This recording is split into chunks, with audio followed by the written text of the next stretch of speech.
Welcome back to the Renngineering YouTube channel and podcast. I'm here with Lydia. Hello. Hello. Firstly, thank you so much for inviting me to No, you're more than welcome. So the intention for this video is to do a bit of a walk around and have a bit of a look at RPM and what they do. Lydia's been so kind in terms of helping me out and getting me down here to do this. So yeah, again, big thank you for that. Honestly, not a problem. Let's start with you, if that's all right. Yeah, okay. You've been here... So 9.5 years now. 9.5 years. Yeah, so I started off just doing basic admin. I wasn't even into cars before I started. I was about to say, I didn't even drive. Okay, I so didn't this even is drive. really good. So what I normally do with these, I think this is my 8th I've done this sort of thing now. And I normally start with whoever I'm talking to and then go all the way back to childhood and go, right, what got you into cars? Nothing. No. Zero interest? Zero interest. So I didn't really even have an interest in driving. It was more sort of forced because I needed to drive to be able to get to A to B in my old job, to be honest. And then I started here, so I started off doing basic admin. Didn't understand anything about cars when I first started, let alone now what I do with all the different models. So then started to drive.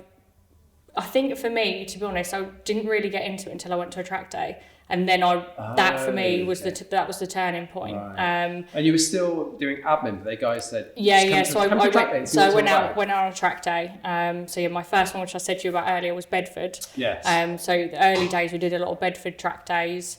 And then that for me, I think, is when it sort of changed. And then ended up going on a couple of road trips, went to the Porsche Museum. And I'd actually say that was definitely the turning point for me, was the Porsche Museum and doing the factory tour. Because to be able to see the engineering side from the background, that was amazing, really, really fascinating. And then I haven't done that yet, by the way. Honestly, it is well worth doing. I've done it twice now, the factory tour. They did stop it for a while, but they are now doing them all again. Yeah, so it's well worth doing, and it's free. Well, it used to be. Yeah. I assume it's still probably the same, but absolutely amazing.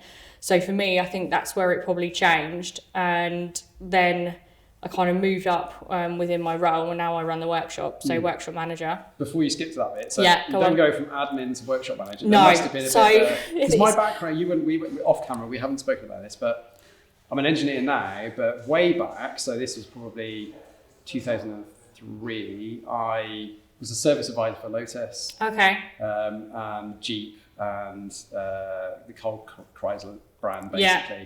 But Lotus is the motorsport part. So I completely understand. And I ended up being, again, the same sort of thing, workshop controller, workshop manager. And there's a huge difference between like just running the front desk to actually everything coming through the door and and we've talked a lot about breaking customers' hearts. Yeah. So how did that journey, what happened to that journey?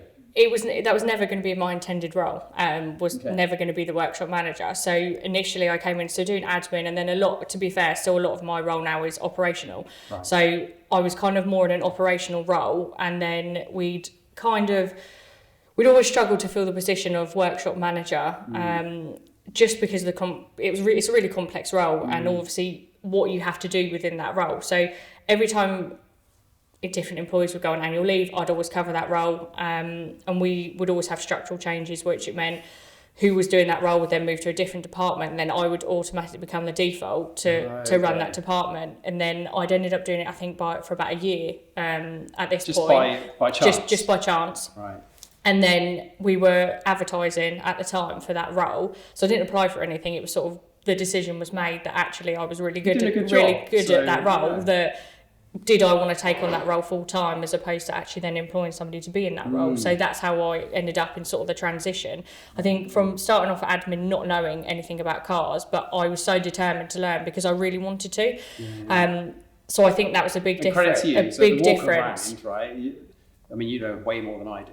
Seriously. So people are always really surprised at that as well, though. I think because typically women aren't that into cars, I think is mainly the big thing. So so from my point of view, it's always I'll be asking to go out on track days and asking to do all the different things outside of work. I mean, sometimes I go to car shows on my own because I'm that interested in sort of getting out there, meeting like-minded people. Like for example, we did the Goodwood Festival of Speed this year, but nobody else could go. So I went down and was on the stand on my own for two of the days, and we were based in the Michelin paddock, so it was so busy. But I loved it, because I think when you're passionate about something, it's very easy to stand there talking to people about it. You don't have to try. It's an easy conversation. Yeah, exactly. You know, you're talking about the expectation, and this is really interesting. And so I'm big into STEM, right? And so the Renngineering project, I've got to get graduate engineers to join and do a lot of the work.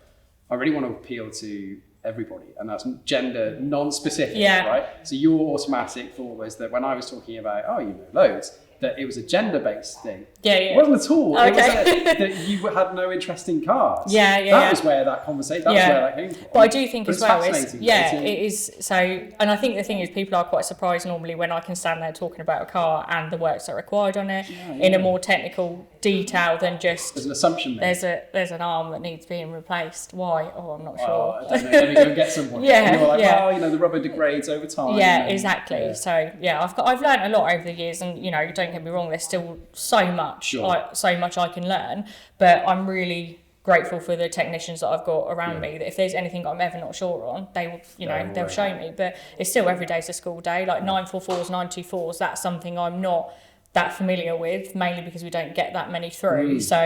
Having the 924 in that we've got at the moment has definitely been we'll show you that in a second. Definitely been I'd say a experience for me, because it's like a school day with them, because they are so different from sort of modern technology to where they were. So and the owners of those cars are so fanatical. Like, even if you know your onions, they know. Like, pitch and thread of a screw, and you're like, well, okay. And they do. They love those things. So. Yeah, they honestly do, and I think because they're so passionate about them, and they're on a lot of these forums and like members groups, because there's so many members groups for that type of car, which I was really surprised about. So when the lady came down to see me about that one, she was like, I'm on this group, and I was like, wow, that's like, it's a real community for cars like that. So let's just talk, because I'll interlace this now and stick some footage of this car in, but I'm a sucker for a story, and I love that. So there was a brother and a sister. So they own it together. They'd bought the gentleman they bought it off from, so even the guy they bought it from is a really interesting story. He's got quite a few of them. He moved to Scotland, so he had to reduce his car collection, so he was selling this one because he's also got another 924 944 turbo, amongst a few other things, and they're all in various different stages of projects.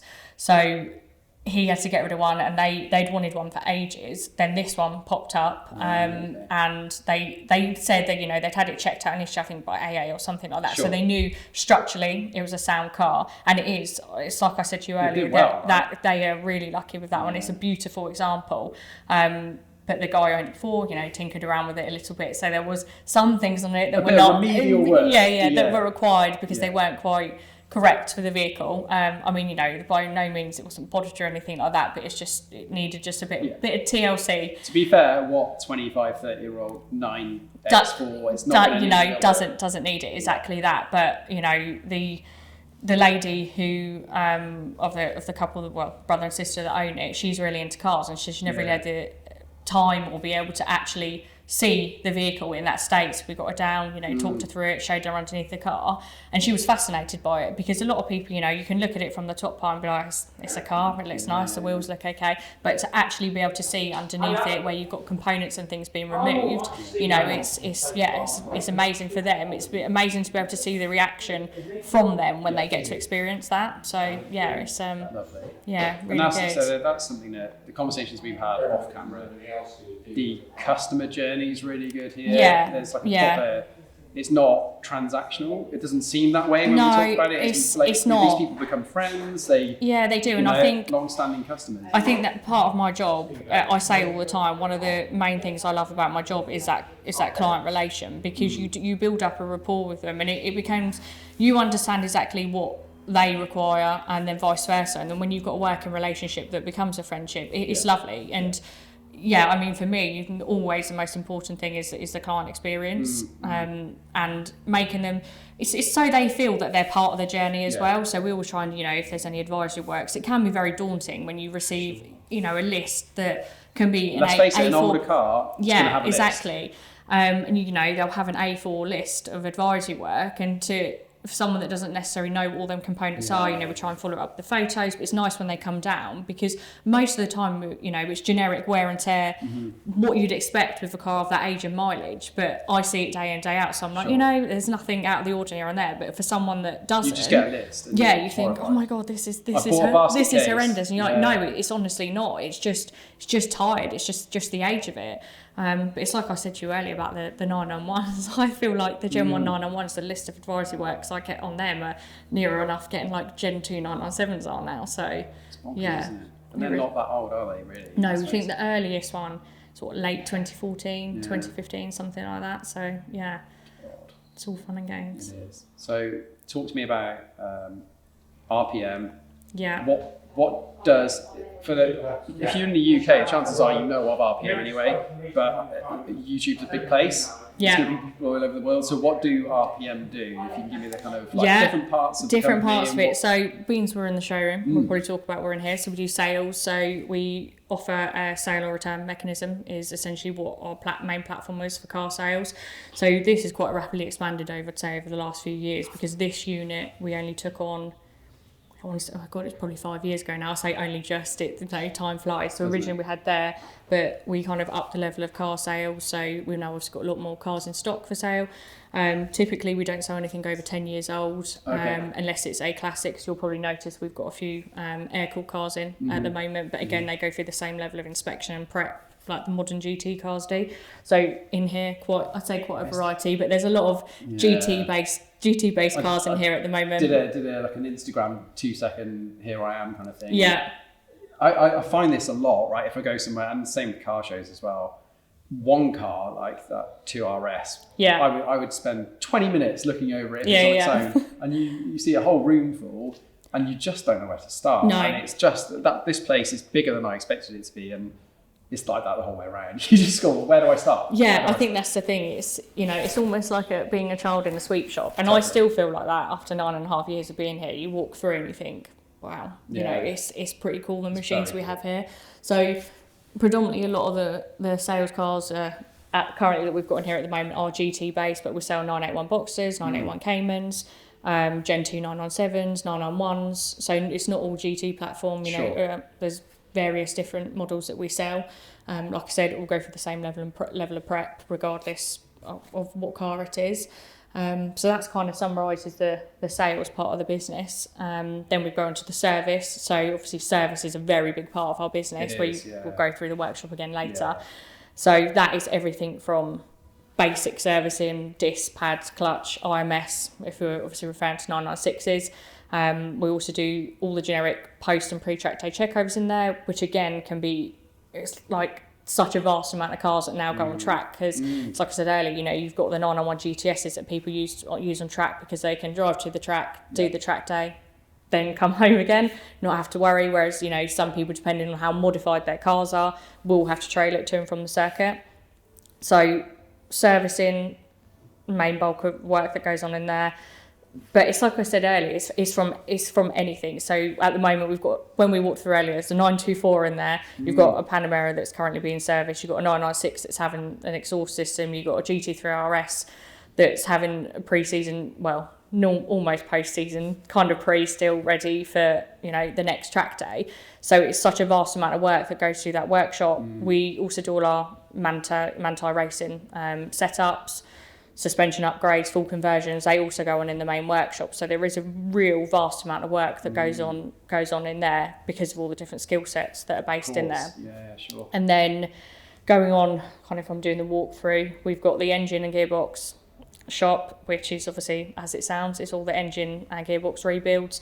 So the gearboxes are only manuals that we build. We don't get involved in sort of the Tiptronic or PDK just because of all the different tooling and things that's required. It's not our sort of expertise in that area. But engine builds is anything from air-cooled, water-cooled, race engines. So at the moment we've got, what we got on in there? We've got a standard 996 that's currently in rebuild. We've got the 993 modified engine that we've got in rebuild. And we've got a cup car engine that we're in the process of just finishing. So very different. But then again, kind of thinking back to what we've done over the last year, we've built a 959 engine and we've got a second one underway and build at the moment. So really is, again, the knowledge base within that department. Yeah, it really is. So anything kind of goes within there. Then walking around in my head, and then we've got where I said my ultimate department, because of all the works that go through there, is the air-cooled restorations department. Yeah. Is it John? Is it... No, Chris. I probably called him Boise because he's Chris Boys, but it's always what everyone calls him. So in there it's fascinating because you've again got anything from a service to a complete bare metal restoration. Or a drug cartel 959. Or a drug cartel 959. As you do. Yeah. 92, I mean, look, got 924 having some sort of remedial work and a 959 within the set. I mean, it's just... Yeah, it's amazing. And like I showed you earlier, we've obviously got the shell that is ready for reassemble. You've got one that's partially stripped, which has ended up escalating into more than just an interior. Yeah. And then when we go through, we'll talk about the 993 RS stroke GT2 modified car that we've got in there at the moment. But yeah, the 959 is... I think sometimes doing what we do, you do take for granted the cars that come through because you're so used to seeing them. Yeah. One of the big things we've focused on this year as well has been Carrera GTs, which are absolutely incredible. If we could have come in like 2 weeks ago, we had 3 here. Which, typical, isn't it? Right. Yeah. So we have got a couple more coming in for suspension upgrades and services. I'm going to have some come back anyway. You'll have to, because I think again there's going to be 2 or 3 in at the same time. I'd say probably late November, December. Just waiting on the kits at the moment. But something like that, you do take for granted because you see them coming through and you're like, they're amazing. They are incredible cars, but you become so used to seeing these cars that it's only sometimes when you step back and take a moment you think like, I am extremely lucky to work where I do and to be able to be surrounded by these cars on a daily basis. I got taken out in a Carrera GT for the first time, I'd probably say a couple of months ago.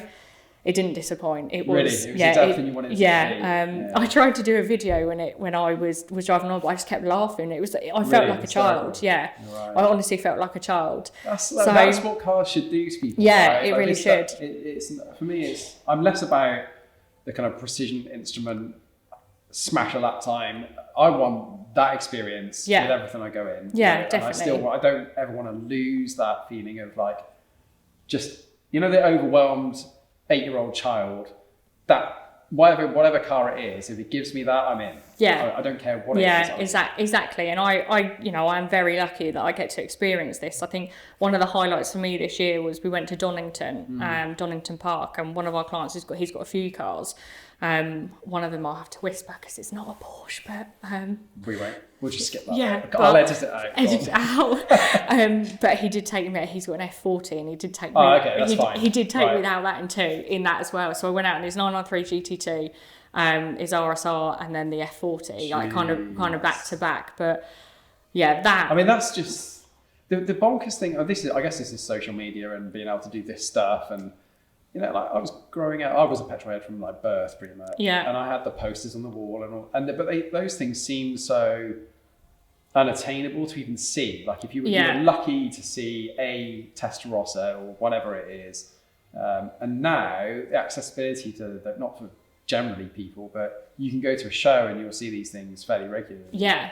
And for the likes of yourself, where you get to go and who gets a lap round, gone into Craner curves in an F40. Yeah, so that for me was definitely one of the highlights of this year, was being able to experience all 3 of those back to back.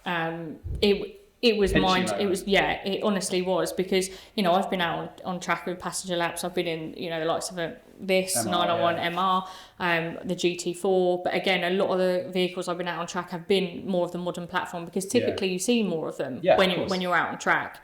You don't really see people using 993 GT2s as track cars, but all of it, they're used as they're intended, and it was absolutely amazing. But the experience was so different It was quite scary, I'll be honest. Really? Yeah, it really was, because talented driver. I mean, you can't say no. He's a good driver. Right, fine, otherwise, I wouldn't have got in as a passenger. Otherwise, Sure. But yeah, that was amazing. Definitely one of the highlights of the year. The year was that. But again, like, you forget how lucky you are to be able to do these things and call it a job. Because I don't think there's many people that could probably say, actually, I love my job. Well, you can get up every day and be like, I don't mind going to work. Yeah. Which I think in this day and age is quite rare. But I also think that I've actually probably most people, like all of us that work here, because it's such a family community that we've got here, that I think everyone, feels the same. We're really, really lucky to have the team of people that we do, but also to have that close relationship with everybody that we do, which there's not many businesses that you get that with. Most people that come in and kind of see everybody else when they're walking through, and the team, everyone can see that everyone's genuinely really passionate about it, but we all work so well together at the same time, which is why I think, that it just works, why we kind of are where we are. And I think, so let's take a customer that's just bought, a relatively new car, maybe in warranty, or just kind of on that point where they would, go back and get a Porsche approved warranty. Yeah. It's a difficult choice to make, because you've got the dealer network and you lured into the whole trap of like endlessly renewing policies. But the idea that you get to know somebody that knows your car, not a 99 whatever, or, 98 whatever, but they know your car and they know what you do with that car, and then they see it over the years. Like, I'd trade a warranty for that peace of mind. The fact that someone goes, that oil leak, look, it's an air-cooled car, they all leak a little bit of oil, you're fine, I'll tell you. Characteristic of the car. Characteristic of the car, right? Yeah. And I think that, and that's the beauty of something like RPM, where that guy's been there for 20 years. We know working on these cars, he knows them inside out. You see your car for the last 10 years, that's an attractive thing. For a customer journey, that's really important. Yeah, our main thing is we always have the same technicians working on the car each year. Right, so, one, because they get to know the car, get to know the owner if they ever do come and meet the client from that point of view. But it's important. So it will be, if you had your car in 5 years ago, if it came in today, it will be the same technician that's working on it this time. And they will remember the cars, even if there's been quite a few years in between. They're like, I'm sure I flagged this last time on it. Can you just double check? And you're like, just have a quick look on the system. Sure. So we always have the same. And I think it's peace of mind for the client as well, that, it's the same technician working on the car. So continuity and things like that, it's the same. So we've always done it like that. It just works. It does. But yeah, so really cool. And I guess, so one of the things that I've been listening to, the RPM podcast. Go and have a listen to the RPM podcast. There's loads of interesting stuff. Yeah, Greg's very engaging. Greg's good. I was listening to one with Tim and Greg talking about speccing a car. Yeah. That was really interesting. What I found that came up a few times is, I've seen this car, or we've seen this car, we've sold it 4 times. Yeah. Right? Again, testament to the company, the fact that these cars are sold, maintained, and then come back into the same place. Yeah, they do. That's not common. No, it's not, because like they just said in the podcast, like some of the cars will be in like the 3rd time of us selling them, and they've been in, the guys have used them, we've maintained them in between. And I think it's because the whole journey, regardless whether it's on service or sales, it's the same. They get the same level of care. So you'll retain them because of that personal relationship you end up building with, like, each one rapport based on the experience they've got when we've sold it to them, and then they bring it back for the service. And then technically, although we are separate departments, I don't obviously get involved in the sales side, and vice versa. There is an element of crossover because they've already had that intro from one of the departments, because sometimes, on the other hand, we'll get a car in for a service and then we end up selling it. So from that point of view, the intro could be from either avenue, and it all crosses over. It kind of all feeds into, and you get that kind of, you can vouch for a car. You're not vouching. You say, because you've seen this car because you know it. You know it. Yeah, I think that's one of the guys knows it intimately. Yeah, so I actually had it the other day. Greg was like, "Oh, this guy's rang up. He's looking to sell it. What do you know about the car?" And I'm like, "Oh, I know this, and this," because as well, because I'm dealing with the clients and the reports and things, like I get to know the cars and I'm like, oh no, you don't want to go near that one, or I mean that very rarely happen. Yeah, it doesn't happen. But you know, I would know the answer to that. But it's the same as like the opposite way. You're like, no, it's a really good car. It's always been well maintained, and because you've only got to look on the system, you're like, is it one we take in? Yeah, it's had a service every year. It's been over serviced. We've done X, Y, and Z on it. You're like, you know, it's a good solid car. So they definitely do feed into each other, and the same for the clients, which is kind of why you end up getting the repeat business, like service into sales, sales into service. Yeah, exactly. So that's service, sales. Yeah. So the restoration, wow. So that air cooled again. So the service inside, it's treated the same when it goes through that department. The only difference is with the air cooled servicing, it's not run through me. Okay. So Chris, who heads up that department, he actually manages all of his own jobs. Is he really? In there. Yeah. So he's got like, I would be, if I'd 15 years to me or 20 years to me, I'd love to do that. I'd just be sat in there, pull the shutters down, leave me alone, not interested in He is an air-cooled wizard.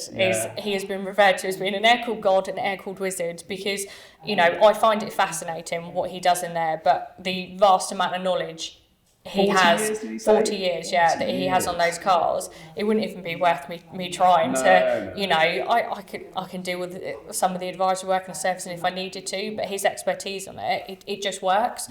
So ever since he joined us, which, God, it's probably, I'm trying to think how many years ago that was now, it's probably coming up 6, it wouldn't surprise me.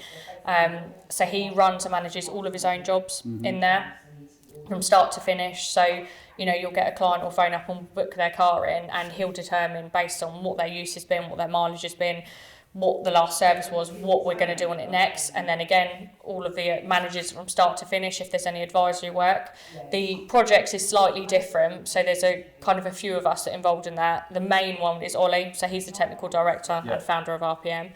So he will initially do the main intro, obviously all the pricing, and then a lot of the management of the client throughout the journey. Then you've got background people who are involved in it, like myself. I do the invoicing part, so everybody hates me. Breaking hearts. Right. And then you've got Simon, who he basically does all the parts side of it. So we've got 2 parts guys, one Brendan who focuses on the workshop, and then you've got Simon who does the special projects parts and engine rebuild. So he kind of does all of that part. So really you've got, and then obviously you've got Chris who restores them. So you've got a team of people basically finishing that. Like, so there's the finish article at the end. So there's a lot of steps in place, but they are always longer term. You know, you're sort of depending on what level they're going to. If you've got a basic respray, it's not going to be as long as like some of the ones we've got on the go at the moment, where you're taking a 993 and turning it into a wide-bodied car. So something or like if a customer has a change of heart halfway, I mean, we talked about that earlier. I'm not going to identify the cars, but customers, it's their prerogative to go, I've done all right this year. Let's I'm really sorry, guys, but I know this is kind of the wrong way around to do it. You know, you do get that, but that kind of the car we were talking about earlier, so that will go through the workshop because it's not technically classed as air cooled. But one of the, so while we're on kind of colour changes and back into the workshop side, so one of the ones we've just done at the moment, which got collected last week, I suppose it's kind of restoration, but because of it being a 991, was run through the workshop. So we did a full colour change on a 991.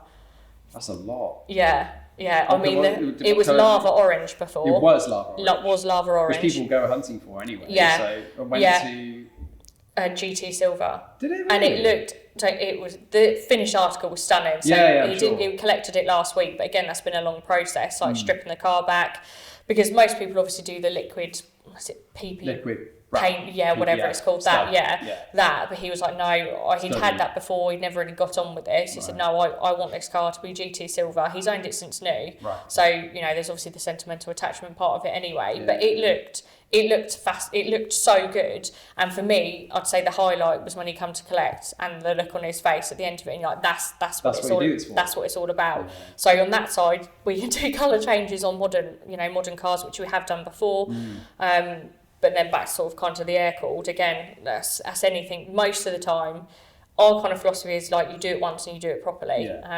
So it is taking it back to bare metal to then be able to restore it properly. But typically you're going to be looking at sort of about 18 months to do a full restoration, depending on what level and they're going to go been there to. Before, again, not going to identify the car, but unfortunately there are great people out there, not just you guys, but there's lots of people that are fantastic at doing their thing, and there's other people that arguably cut corners a little bit. And so, it's sad. I find it more sad than anything, because you're like, on the top side they look really well done, and then it's only when you start delving into a bit more and you're like, it's a bit sad that the car has not had the love and attention to detail that it deserves. It's been done to a price or so it's nice that when you get a car to be able to start the process, and then you see the finished article and you're like, it's incredible, because you know everything on it has been done to a really high standard. It's all documented. Exactly. You can see pictures. So we literally photograph from the point that we've not even turned a spanner on the car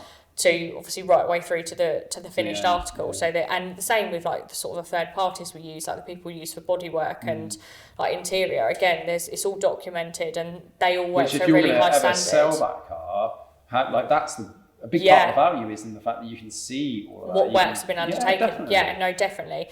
So I think, like I said, the process is quite long for the restorations, depending on what level they go to, but they are so worth it. When you see that end result. It's a shame we haven't got any completed here at the moment, or in the different stages, so that you could kind of be like, right, this is what it's like before we start. I'm not unhappy, because it means I get to come back. Definitely.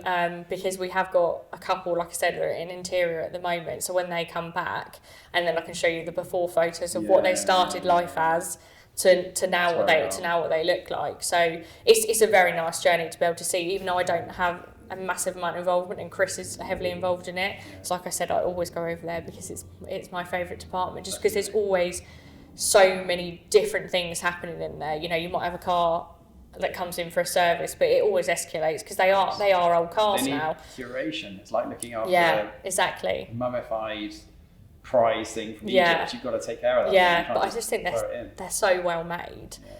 So it's definitely one of my favourite departments. And I like the fact that it's not in the same, it's separated out. So like it's got, because I guess the, moving things around is a little bit tricky if you've got multiple projects on the go. Whereas you can pretty much, I guess with some of the newer stuff, predict how long a job's going to take. So therefore you can go, okay, well I know I'm going to need that ramp tomorrow, but if then you've got something that's air-cooled and it escalates. That's why we had to put an extra ramp in there, because that's the way it was going. But I think we only took on that unit, again, I want to say, it might have been 3 years ago, I think, but mainly because air-cooled and the restorations escalated so much. We've been doing it for a long time, but we actually used to run it out of the motorsport department, because we didn't used to have as many on the go as we currently do now. And then obviously the more projects you put out, the more that people see these cars out there. Naturally that it's going to get busier. So we've put out quite a few different projects and restorations now, and they've all been very cool and all very different and very unique, because everybody has their own vision of what they want their dream car to look like. So it might not be for some people, they're going to be Marmite, but it's ultimately what the client wants, and if it's their dream car, then you've achieved it. You've achieved what they've wanted at the end of it. So cool. Have we missed anything? Race team support and. So we do more track day support. We did used to do. We used to support a cup car years ago now. And I remember just going along to race weekends and like getting my rag and cleaning the car in between the different laps and things. So we don't really do so much of that now. Okay. Not to say we won't in the future. Obviously track days the last 2 years we've really pushed and been quite heavily involved with. So we work a lot with RMA track days. So we've kind of, I'd say, a partnership with them, and sort of for the last 2 years we've worked very closely with them on the track support. We always have drivers lounge set up, so if you are ever at RMA track days and we're there'll always be good coffee. So which I can testify, we've had a conversation before I even came down, and I was a bit nervous about the sachet coffee. Definitely no sachet coffee here. No. So we always do that. There'll always be at least one technical person there, so we will be able to check tyre pressures if needed, take the wheels off, swap wheels over. In the worst case event, if you need to swap some brake pads over, we've normally got stock, so we'll always try and have a few supplies and things with us on the day. So thankfully, touch wood, we haven't really had to do much of that apart from the basic tyre pressures, but it's always Ollie on technical side that will be there, Greg who does our sales and marketing, and Darren.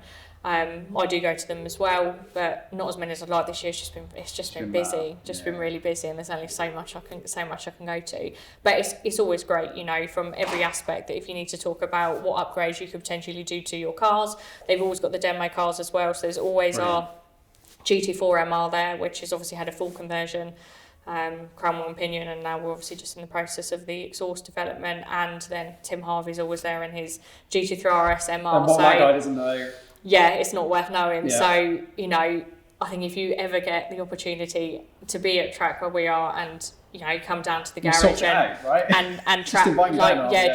track laps with him you know, I've been He's out. a proper hero, that guy. Honestly, and he is the most down-to-earth guy you'll ever meet. You know, I'm very grateful enough to be able now to call him my friend. And, you know, I said that to him. But again, you take this for granted, that you get to be around such amazing people.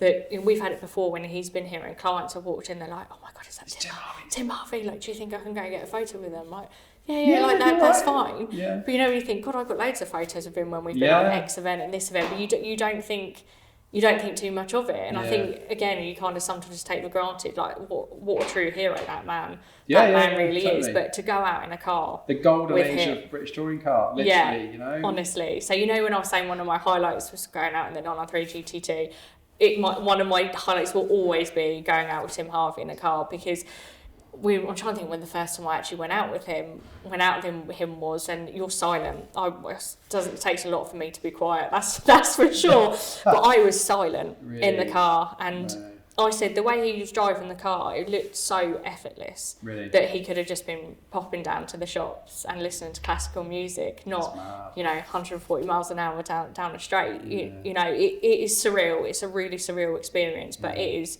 amazing, absolutely amazing experience. So to ever get passenger laps with that man is definitely like bucket list moment, I would say. So so we've covered track days, service, restoration, sales.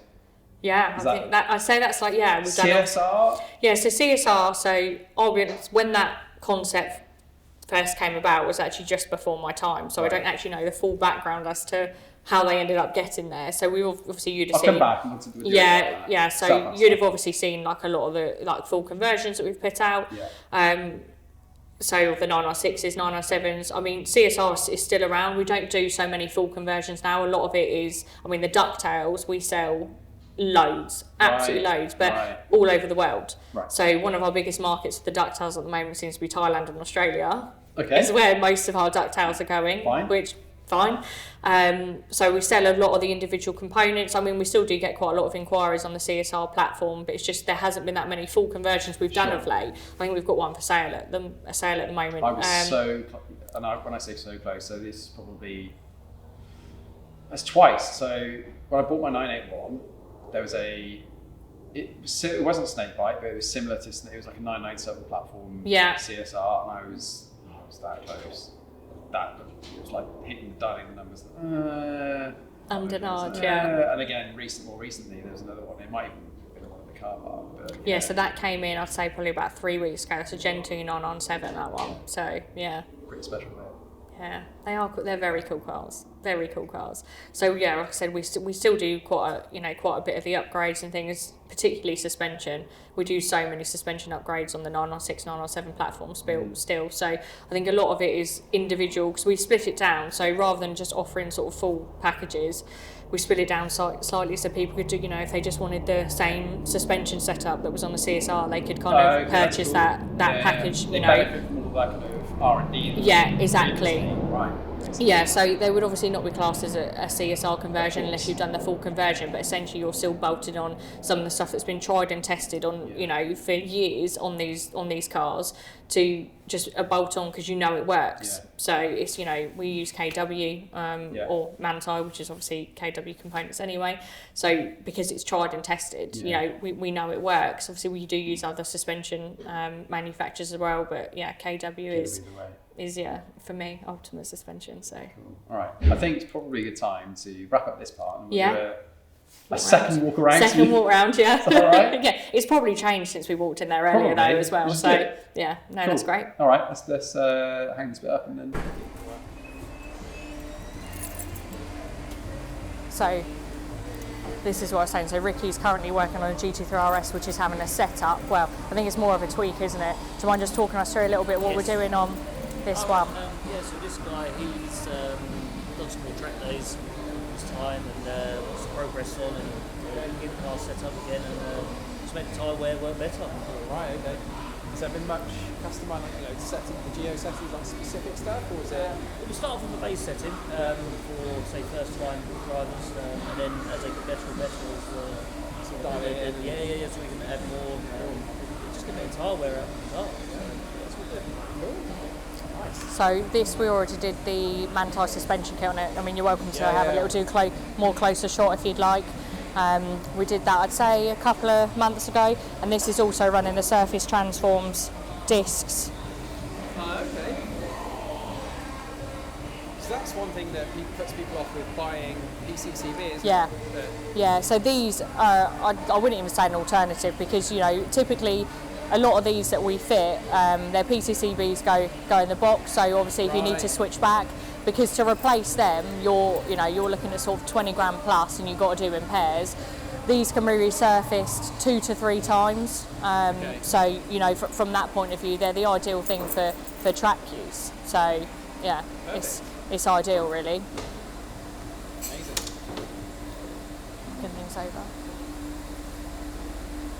And then not the 944 now. So it's just, this is what I said, it's changed. We can do some more footage of the 924 later anyway. So this is what I meant by it changes so quickly. So the one of the 94 we were working on, we're actually waiting for one fuel line, so it's meant we've had to come to a pause on that, push that out, and then this is in for a service and a brake fluid change. So this is a car we have worked on and looked after for years and years, even before my time here. So long time. I'm pretty sure this guy has been a client since we were in sort of the barn days. So yeah, very, very long time, but always well maintained, and again a real enthusiast for the car. So we can get some more pics on the 924 later. I mean, it's still an interesting, cool car, the 944 anyway. The other 2 bays are empty now because they've obviously gone out on road tests. So again, we can probably do a walkthrough on the way back, so there's probably going to be something a bit different in here by that point anyway. So engine room. Oh, there's actually no one in here. I was going to say we'll have to come back, because it's like I said, Dave talking through what we've done on this, and what we've currently got on the go at the moment is always fascinating. So like I said, this is from a 993 that we've built, but this has got a lot of our own modified components that we've spent years on our R&D on. Sure. So again, we'll have to come back and he can talk you through exactly what we've done on that and what we've got on the go at the moment, because he has very interesting stories. So always worthwhile having a chat with him.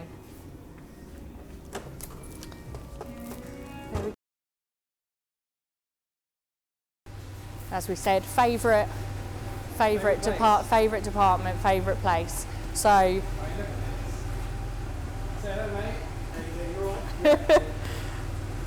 we've come to hound you now. So like we were saying earlier, in here we do anything from air-cooled servicing, suspension, right the way through to full restoration. So this is the only one we've actually got in here at the moment that you can kind of see the workmanship that goes into it. So this is at the moment still a bare shell. It's going to be getting ready for reassemble. So this was taken right back to bare metal and then resprayed. It was originally, I can't even remember the original colour, but it had a repaint previously to Riviera Blue, not by us, long time ago, and then was stripped back to bare metal. And then this is the finished example of well, finished, not finished, the finished shell. The caps wax is in, you can see that. Yes, getting it ready. The quality of the paint's amazing. It's really, really straight. Yeah, it's getting these tunnels dialed in is not going to be easy. No, not at all. Mind your feet on this. And then this one has just had full suspension replacement on this one, a refresh. So this is Dave, who typically runs the engine shop. He also does some work on air-cooled cars as well, because he's got a lot of expertise in it. So engine out of this one at the moment for a rebuild and then a complete recommission. So the guy hadn't owned this for that long, and then it came in, wanted to do a road trip in it. Unfortunately, those plans were scuppered when the engine leaks were slightly more than just misting of oil. So that's now in with us. So I think he ended up taking, I'm sure he took his 356 in the end on the trip to France. Oh, wow, so yeah.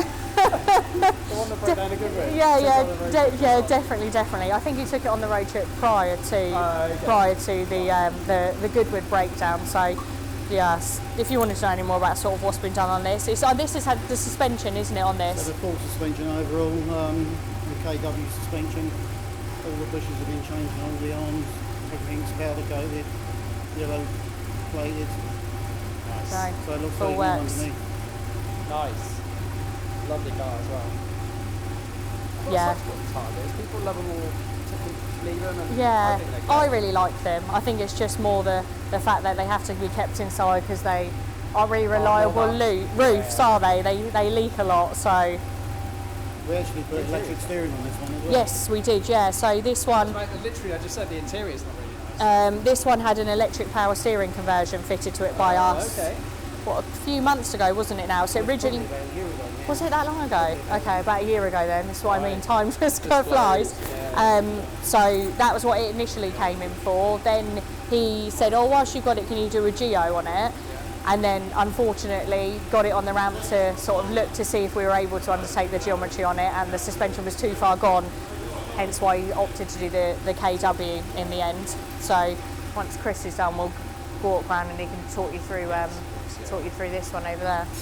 Yeah, the interior, amazing. Yeah, it's Again, so people do clean. interiors at varying degrees of quality. Like some are okay. And Yeah, some I mean, this is an absolutely beautiful example of interior work. But a lot of people, I find they either do all or nothing. Yeah. You know, not a lot of people would do just one component of the car, especially with an air-cooled car, because the rest of the leather in the interior is really tired because of the age. I think it's a case of you do it all or you don't. bother, You know, like with this one, you can see the workmanship that's gone into the interior. It's had everything, so everything in it is fresh, clean. It's even had the Porsche Classic media stuff Yeah. in. It's great. Yeah, really, really lovely. Mind the heat. We'll go over to the 959. We can't not talk about this, can we? No, we can't not talk about You it. guys aren't going to be able to smell this clearly, but there is. It's got that barn smell. Still. Yeah. It's just and I mean, look at the interior. It's super cool. Super cool car. Yeah, so this And has been off the road for 30 years, possibly a little bit more. So the guy bought it, it was imported in from Mexico. Yeah. It was owned by a cartel member, but I can't remember which one. I know it's the other one that's on Netflix. Yeah, just okay. I'll add it in. yeah, we'll add that in after. Got imported in, and it's literally been in a warehouse ever since. So the guy is same owner, the guy that imported it in. I don't actually know the background as to why it ended up in a bonded warehouse and then not used. We initially came around this car from another client who was looking to purchase it, so we went and did an inspection on it in this bonded warehouse. He subsequently didn't buy it. He decided he wanted a different colour 959, so opted to go a different route. It then came into us, trying to think how long ago it came into us now, like a while ago. But the guy wasn't sure which route he was going to go down, so this is now being recommissioned. So you'll see the engine's out of it at the moment. This is having a full engine rebuild. After sitting for 30 years, everything's perished. You wouldn't be able to safely turn over the engine after it's been sat for that long. So that's essentially why this is having an engine rebuild. You may have seen from our Instagram and YouTube previously that we did another 959, of which we did a full recommission and rebuild, but that one completely different story because that guy uses the car all the time. Right. So he uses it sometimes in a weekday, which I think is amazing that is being used as intended. So his story completely different. It just was so well used that it needed the recommission.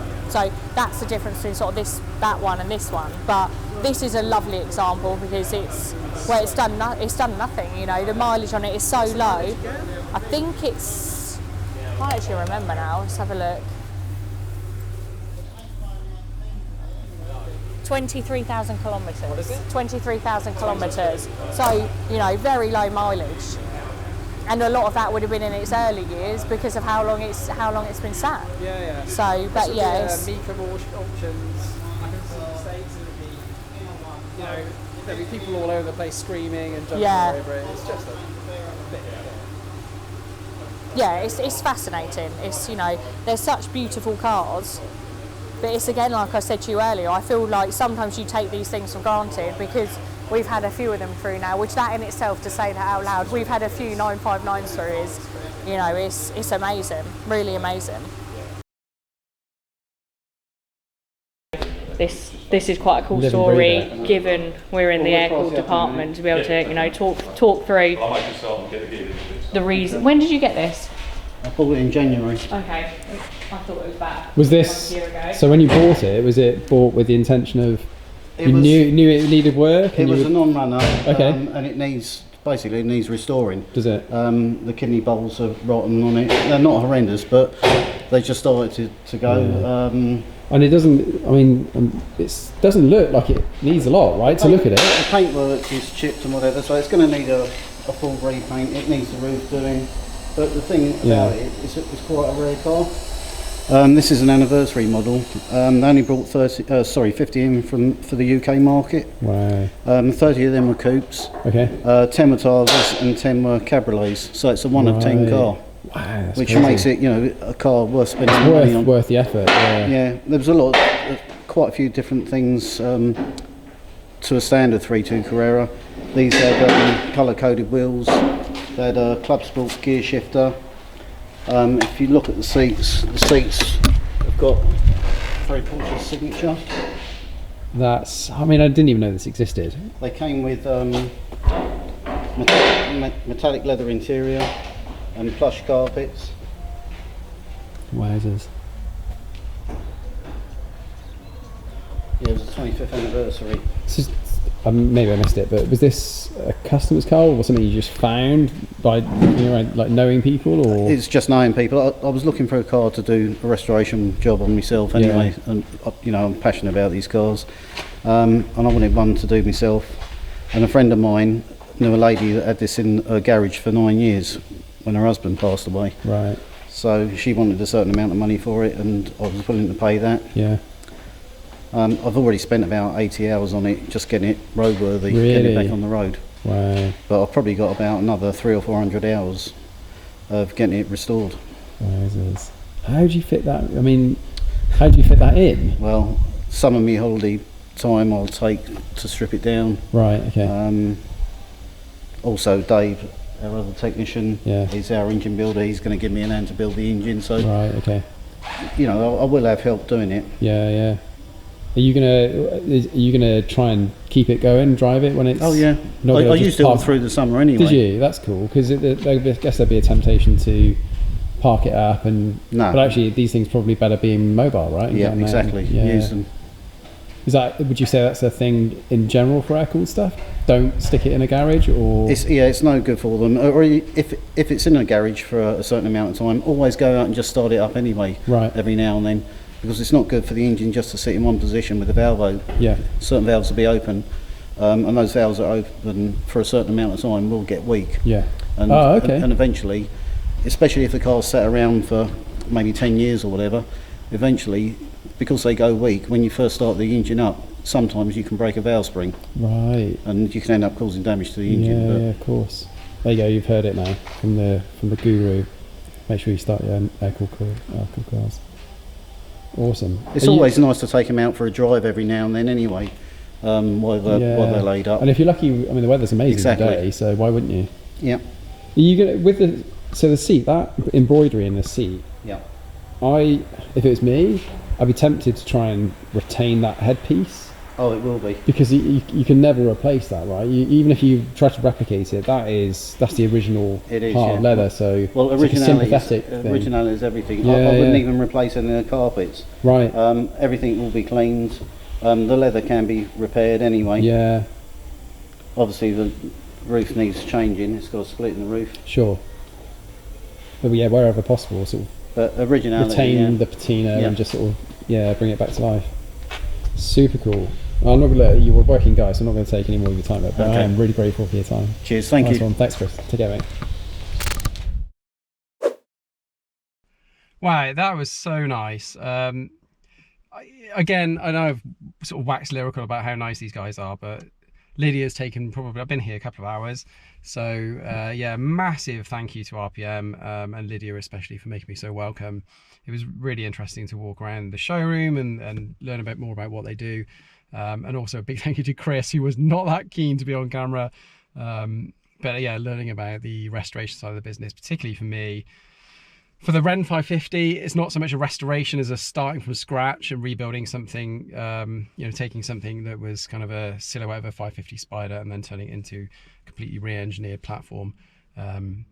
But appreciating the restoration side of the business and the effort and time it takes to get something right. We're going to come back and look at the engineering behind, you know, the engine builds and the things that we didn't get quite a chance to look at today, but yeah, again, big thank you to RPM for their time today. And yeah, if you head over to our Instagram, it's at Renngineering UK on Instagram, at Renngineering on Facebook, and Renngineering on YouTube. I think that's probably all there is to say. RPM, you can find them, and Lydia in Porsche.